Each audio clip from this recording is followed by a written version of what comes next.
গতকাল এই ঘটনাটা আসলে আমাদের বিভিন্ন সামাজিক যোগাযোগ মাধ্যম এবং মিডিয়ার মাধ্যমে আমাদেরও দৃষ্টিগোচর হয়েছে। অলরেডি এটা নিয়ে আমরা জেলা প্রশাসন এবং পুলিশ প্রশাসনের পক্ষ থেকে এটা আমরা খতিয়ে দেখছি বিষয়টা কি হয়েছে এবং পরবর্তীতে এটা তদন্ত সাপেক্ষে ব্যবস্থা নেওয়া হবে। এবং পর্যটকদের ক্ষেত্রে আমরা বলবো, ওনাদের ক্ষেত্রে আমরা ওনাদেরকে আশ্বস্ত করতে চাই যে সিলেটের বিভিন্ন পর্যটন কেন্দ্রে যারা পর্যটক আসতেছেন তাদেরকে আতঙ্কিত হওয়ার কিছুই নাই। আমরা সারাক্ষণ তাদের নিরাপত্তার জন্য নিয়োজিত আছি। তারা তাদের সুন্দর সময়টুকু উপভোগ করবেন।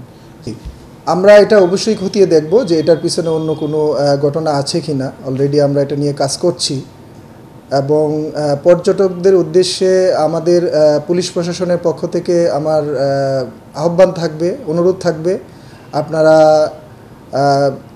নির্দ্বিধায় এবং কোনো ধরনের আতঙ্কিত না হয়ে আপনারা আপনাদের পর্যটন স্পটগুলোকে আনন্দ উপভোগ করুন। আমরা আপনাদের নিরাপত্তায় সর্বদা নিয়োজিত আছি। তো সিলেটের পর্যটনগুলো সীমান্ত নির্ভর এবং যারা সিলেট ভ্রমণে আসে সবাই এই যে সীমান্তের পাহাড়ের পাদদেশে যে ঝর্ণা, সেই ঝর্ণাটি দেখার জন্য আসে। উৎমাছড়া সিলেটের নতুন একটি পর্যটন স্পট।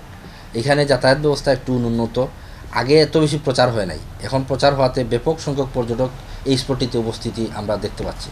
কিন্তু অতি সম্প্রতি সিলেটের একটি পাথর খেকু এবং পাথর লুটেরা চক্র এই স্পটটি থেকে প্রতিনিয়ত পাথর চুরি করে যাচ্ছে। তাদের পাথর চুরিতে বিঘ্ন ঘটার কারণে তারা পর্যটকদের বাধা সৃষ্টি করছে। আমরা সিলেটের পর্যটনের প্রান্তিক জনগোষ্ঠীর পক্ষ থেকে সরকারি অফিস খোলার মাত্রই আমরা জেলা প্রশাসকের কাছে এই উৎমাছড়াকে একটি সরকারি গেজেটের মধ্যে এনে পর্যটন স্পট ঘোষণা করার দাবি জানাই। মূলত সিলেটের পর্যটনের অন্তরায় একটি গোষ্ঠী যারা সিলেটের পর্যটনকে ধ্বংস করার জন্য এবং সীমান্তবর্তী স্পটের পাথর লুট করার জন্য এই নীল নকশাটি করছে। আমরা ইতিমধ্যে সিলেটের প্রশাসনকে জানিয়েছি যে বিশেষ করে যে স্পটগুলোতে পাথর এখনও সমৃদ্ধ রয়েছে সেই স্পটগুলোকে রক্ষা করার জন্য প্রশাসনের পক্ষ থেকে ব্যবস্থা নেওয়ার জন্য।